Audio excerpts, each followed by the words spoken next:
안녕하십니까. 글로벌 샤만 용문정사 정동수입니다. 반갑습니다. 이번 시간에는 대한민국의 2019년도 10월의 운세를 말하겠습니다. 왜 10월의 운세를 말하느냐, 이 시기에 가장 중요한 포인트가 있다고 볼 수가 있습니다.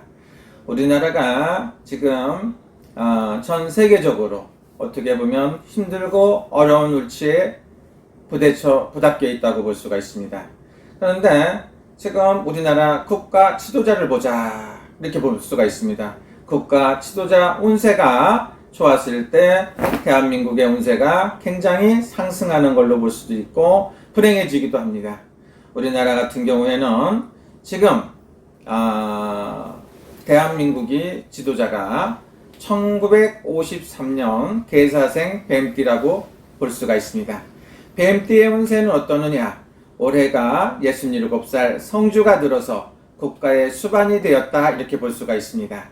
성주가 들어서 국가의 수반이 대통령이 되었는데 올해가 기해년의 운년입니다. 올해가 가장 힘들고 어려운 대한민국이 아닌가 싶습니다. 작년에도 굉장히 힘들고 어려웠는데 올해는 더 힘들다고 볼 수가 있어요. 음력으로 9월달이 되고 양력으로 10월달이 됐죠.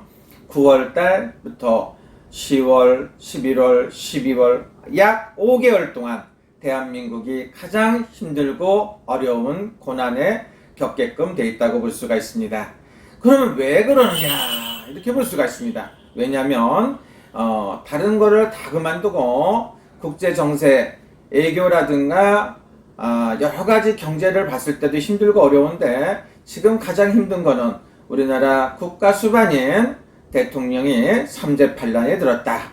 우리나라뿐만 아니라 각 이웃나라인 중국에도 1954년생입니다. 똑같이 삼재팔란이 들어서 내란이 심하다. 국내 정세도 굉장히 불리하고 관제기설수라든가 실비수 아주 안쪽에 똑같이 힘들고 어렵다고 볼 수가 있으니까 중국이나 한국은 가장 힘들고 어렵지 않을까, 이런 생각이 예상이 됩니다. 일본은 어떤가 봤더니 일본의 수반은 그런 일하고 관계가 없습니다. 한국하고 중국하고 같이 힘들어질 때 이득을 볼 수 있는 나라가 일본이라고 볼 수가 있습니다.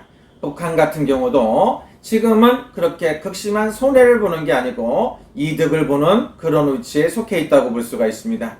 9월달은 제가 봤을 때 개달이고 10월달은 돼지달이 되고 올해 운년이 돼지띠이기 때문에 올해가 너무너무 힘들다고 볼 수가 있고 국내 정세 소란하기도 하고 시비수, 구설수가 많다고 볼 수가 있습니다. 근데 국가 수반인 우리 대통령하고 같이 동반자격인, 예를 들어서 국무부 장관도 똑같이 55세 삼재에 속한다고 볼 수가 있어요.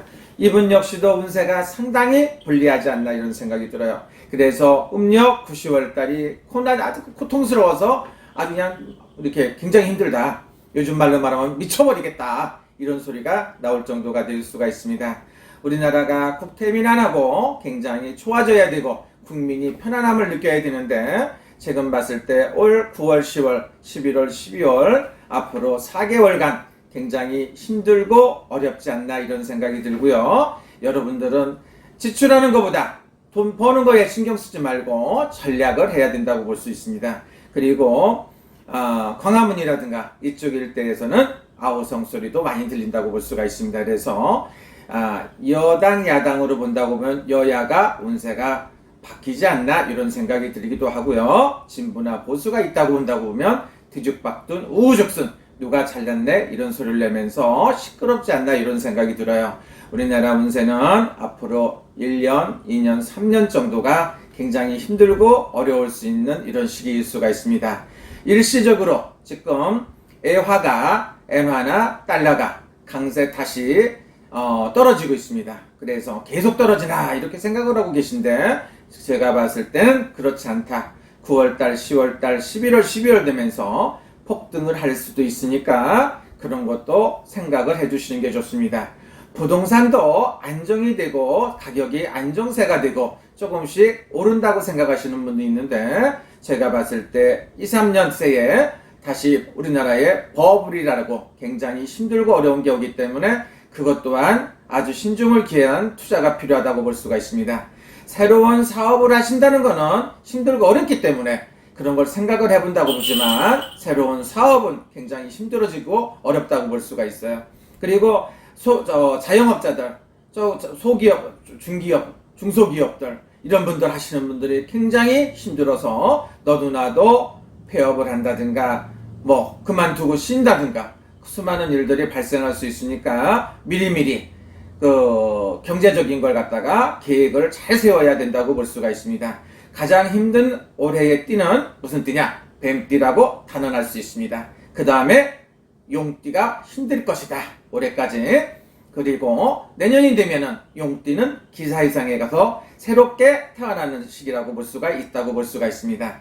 뱀띠는 올해도 힘들지만 내년, 후년도 힘들고 어려워요. 닭띠 같은 경우도 51세 닭띠 굉장히 힘들고 어려운 운세라고 볼 수가 있습니다. 삼재라고 말하는 소띠 운세도 굉장히 힘들고 어려워요. 그래서 쉬운 9살, 60살, 61살 나가는 한갑을 맞이하는 이런 분들도 안 좋고 또 하나는 30, 40대도 좀 불리하고 요즘에 딱 좋은 사람이 누가 있느냐? 별로 없다고 볼 수가 있습니다. 애국에 나가서 열심히 운동을 하는 운동선수라든가 애국에서 수출에 매진해갖고 애국에서 기업을 일으키시는 분들 이런 분들이 살아날 수도 있고 굉장히 좋지 않나 이런 생각이 들어요. 한국에는 요즘에 베트남에 많이 진출하는 걸로 보이는데 베트남 같은데 진출하신 분들이 이득을 보는 경우로 볼 수가 있습니다. 중국에 투자하신 분들 굉장히 힘들고 어렵다고 볼 수가 있어요. 일본에 투자하신 분들, 교포분들 굉장히 힘들고 어렵다고 볼 수가 있어요. 1년, 2년, 3년간 앞으로 굉장히 힘들고 어려우니까 우리가 전략하고 자기가 하는 거 하여튼간 대인관계 원만하게 하고 큰 사고수를 안 일으키는 게 좋다고 볼 수가 있습니다. 가능하다고 보면 10월, 11월, 12월, 12월 올해가 좋은 일이 있어야 되는데 지금 운세로 봤을 때 굉장히 불리한 운세라고 볼 수가 있습니다. 국가 수반이신 분 굉장히 힘들고 어렵다고 보고요. 기타 등등의 뱀띠이신 분들 많죠. 그 다음에 원숭이 띠이신 분들 많아요. 우리는 지금 정계에 많이 들어가 계신 분들 그런 분들 좀 힘들고 어렵습니다. 좋은 일 있길 바라고 다 같이 힘내서 꼭 성공하시길 바랍니다. 감사합니다.